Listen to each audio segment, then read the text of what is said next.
తణుకు పట్టణంలో ఉంట్రజవరం సెంటర్ నుంచి పాలంకి వెళ్లే రోడ్డులో తణుకు ప్రొవిషనల్ మరియు ఎక్సైజ్ శాఖ ఆధ్వర్యంలో ఆదివారం జరిపిన సోదరులో స్కూటీలో గంజాయి రవాణా చేసిన 3 వ్యక్తుల నుంచి 5 కేజీల గంజాయిని స్వాధీనం చేసుకున్నారు.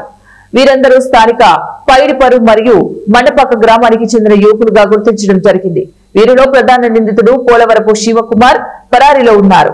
ఇతను మిగతా ఇద్దరికి కూడా అనగా మీసాల ఈశ్వరరావు మరియు చీలి వినయ్ కి గంజాయిని సరఫరా చేస్తున్నాడని, వీరు గంజాయిని చిన్న చిన్న ప్యాకెట్ల రూపంలో తణుకు పట్టణంలో విక్రయిస్తున్నట్లు దర్యాప్తులో తేలిందని, వీరు కేజీ గంజాయిని 3,000 రూపాయలకి చొప్పున కొనుగోలు చేస్తున్నారని తెలిపారు.